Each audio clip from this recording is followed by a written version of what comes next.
Clairement, avec TikTok, j'ai tout vu. J'ai fait une journée à 300 euros là.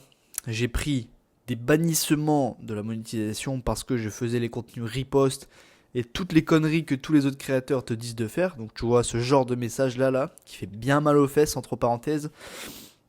Je suis même parti dans la rue dès que la monétisation est sortie à 1€ les 1000 vues au tout début en 2022.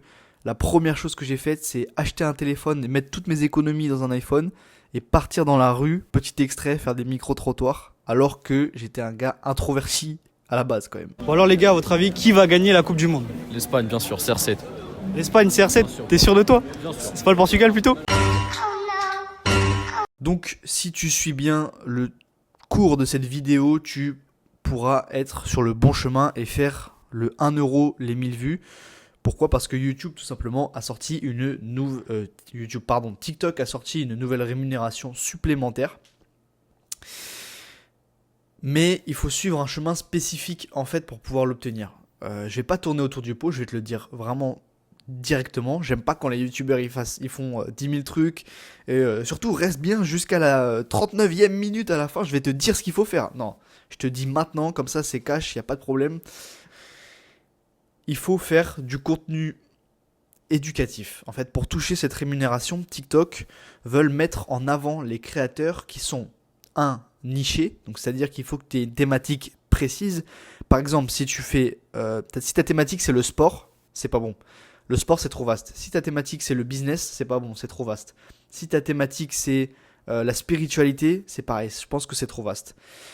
Il faut que tu choisisses des niches. Donc les niches, en fait, c'est ce qu'il y a au niveau juste en dessous de la grande thématique. Donc grande thématique sport, en dessous tennis, football, hockey, boxe, grande thématique business, sous-thématique, donc niche, YouTube, TikTok, SMMA, dropshipping, bref, tu as compris.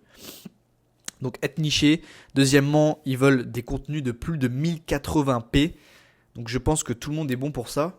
Si t'as pas d'iPhone, ça veut dire que t'es baisé en fait. Si t'as un vieux téléphone de merde, un Nokia ou je sais pas trop quoi, ou un Motorola, là, les téléphones comme ça, un peu de blédard quoi, bah t'es foutu parce qu'il faut 1080p en termes de qualité.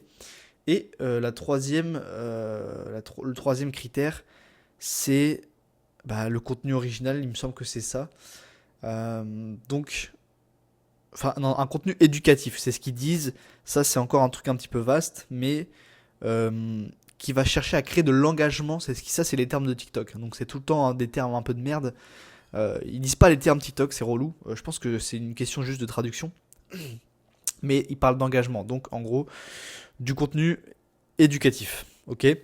Donc, en gros, moi, par exemple, j'ai 2 comptes sur le tennis. Il y en a un, c'est un compte humour où je filme pas ma tête et c'est des conneries. Je dis des conneries, je fais exprès pour faire réagir les gens, pour faire des sous, quoi.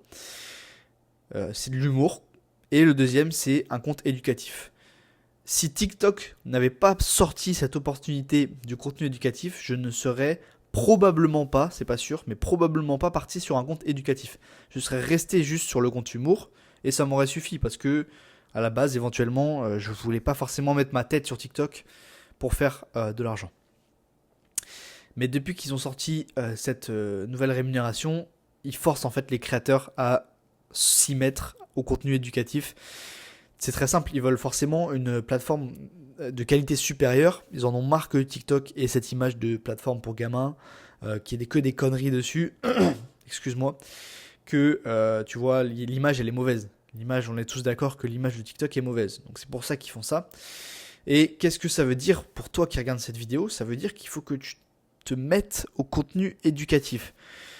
Je pense que c'est toujours envisageable de le faire sans montrer sa tête. Par contre, si ton but c'était juste de partir peut-être sur une niche humour, quelque chose qui apporte pas forcément de la valeur, quoi, il faut absolument que tu changes de direction et il faut que tu montes dans ce train et que tu sois vraiment bien aligné avec ce que TikTok veut. Et notamment, c'est là où ça va être intéressant parce que, en plus de si tu crées du contenu éducatif, bon, techniquement, tu contribues un petit peu mieux à l'humanité, entre guillemets, hein, parce que ça reste du contenu court, donc un petit peu, je pense que c'est un peu fatigant pour le cerveau quand même, mais il y a ça, c'est quand même pas négligeable. Et de deux, ce qui est intéressant, c'est que derrière, tu vas pouvoir aussi créer un business bien plus complet. Quand tu fais des vidéos purement humour, donc comme moi je fais et surtout, enfin j'ai pu faire dans le passé quoi, le problème c'est que derrière tu peux rien tirer de ça en fait. Parce que aussi simple que ça, mais ton audience n'est absolument pas qualifiée. Si tu fais des vidéos où genre tu coupes un cordage, il y a ça, je sais qu'il y a beaucoup ça dans ma niche, dans le tennis, tu coupes un cordage et tu chuchotes en même temps, tu vas pas pouvoir vendre un produit, faire des vidéos YouTube, avoir des partenariats. Tout ça, c'est foutu pour toi. Alors que si tu fais du contenu éducatif, eh bien là, c'est tout autre chose. Tu vas pouvoir choper des partenariats potentiellement. Donc pour les choper, je te conseille de poster ton contenu court TikTok. À chaque fois que tu postes TikTok, il faut que tu ailles dans les paramètres de publication. Donc c'est-à-dire que en gros, quand tu as fait ton brouillon sur TikTok, tu vas avant, tu sais, en bas à droite, c'est écrit publier. Donc avant de cliquer sur publier, tu vas dans autre réglage, je crois que c'est ça. Et tu as une option pour pouvoir télécharger le TikTok directement une fois que tu l'as posté. Donc une fois qu'il est posté, il est dans ta galerie en copie, le TikTok en fait. Et ce que tu vas faire, c'est que tu vas le poster sur Instagram en format Reels. Et tout simplement, ça te coûte absolument rien de plus en temps, genre 1 minute. Et le résultat potentiel de ça, c'est que des marques peuvent te contacter et tu peux créer des sponsors. Et moi, c'est ce que je vais faire avec le tennis. Je reposte tout sur Instagram dans le but d'avoir un sponsor. Je vais être sponsorisé par une grande marque de tennis. Dans le futur, ça va se faire, c'est évident. Peut-être que je serai invité à des événements. Enfin, il peut se passer tellement de belles choses, alors que quand tu fais du contenu pas éducatif, il va pas se passer ça en fait. Il va pas se passer ça. Tu vas gagner de l'argent avec TikTok, potentiellement, c'est bien. Mais en fait, même tu seras bloqué en fait parce que le RPM est bloqué à 0,30 centimes. Donc 30 centimes pour 1000 vues. Donc en gros, si tu fais 1 million de vues, pour te donner une fourchette, tu récupéreras pas 300 euros parce que quand tu fais 1 million de vues, tu as les vues qui sont non qualifiées. Donc tu as environ, je sais pas, c'est 20-30% des vues qui sont pas qualifiées. Donc tu enlèves ces 20-30% sur les 1 million, il te reste 700 000, 800 000 vues. Sur un RPM à 30 centimes, donc ça veut dire que pour 1 million, tu vas gratter quelque chose comme 200 euros, 100, 150. Ça commence à être moins intéressant. Alors que si tu fais les 1 million de vues avec ce contenu éducatif, là on parle, là tu peux prendre un 700, un 800, peut-être un 900 euros, peut-être même un 1000 euros vraiment là si t'as, je sais pas si t'as eu un coup de chance sur la qualification des vues. Mais franchement, je pense que avec tout ce que je t'ai cité là, t'as pu voir que clairement il n'y avait pas débat. Contenu éducatif mène sur un business derrière, mène sur des partenariats. Sur toi, tu peux vendre ton propre produit, un coaching, un accompagnement, des formations. Donc créer un business qui est vraiment stable parce que la rémunération des vues sur TikTok n'est pas stable. Tu peux faire tout ça d'un côté et en plus avoir une meilleure rémunération TikTok. Donc un x2, x3, x4 en plus de sous TikTok. VS, rien. Il n'y a aucun avantage à faire du contenu humour en fait. Donc cette vidéo servait à ça. Elle est terminée tout simplement pour... C'était un petit rappel. Il faut que tu te mettes sur la bonne direction pour tous ceux qui n'étaient pas partis pour faire du contenu éducatif. Faites du contenu éducatif. Et si vous vous dites non mais c'est bien tout ce que tu me dis, mais on peut pas faire beaucoup de vues en contenu éducatif, c'est pas possible. Regardez juste cette personne là, je mets un screen de son compte, on peut voir ses vues et tout ça. Elle parle de choses hyper nichées, c'est une kiné, et elle fait 1 million de vues, ensuite le lendemain elle poste 800 000 vues, le lendemain elle reposte 900 000 vues, elle a une moyenne de vues à minimum 100 000, 200 000 sur du contenu éducatif, niché. Donc, tout est aligné, on peut vraiment faire beaucoup d'argent avec la TikTok monnaie, plus avoir des sponsors, plus créer son produit, créer un putain de business. Et voilà, il n'y a pas d'inconvénient. Voilà, le seul inconvénient, c'est que pour que ça marche mieux, forcément, il faut montrer sa tête. Mais, petit spoiler, le plus gros inconvénient de montrer sa tête, c'est quoi ? C'est au maximum, il y a 2-3 personnes qui vont se foutre de ta gueule. C'est tout ce qui peut t'arriver, vraiment. Le plus grave, c'est ça. Hein.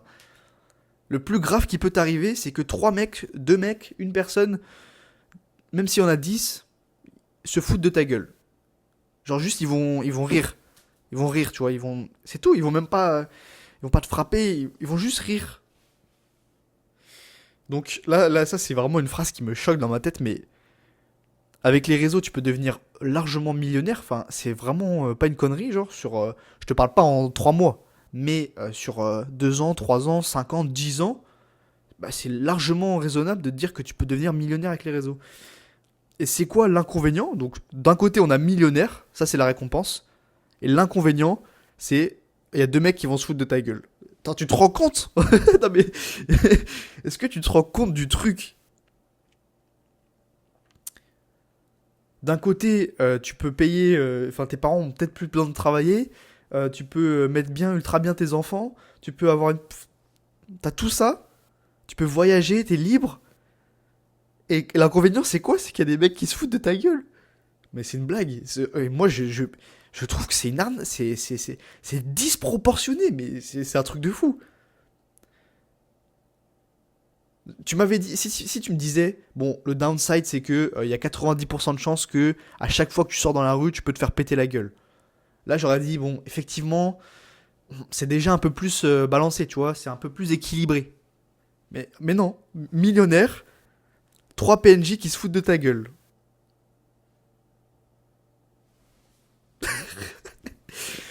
C'est pas une blague en plus, c'est pas une blague. C'est pas une blague. Formation gratuite dans le school, lien dans la description.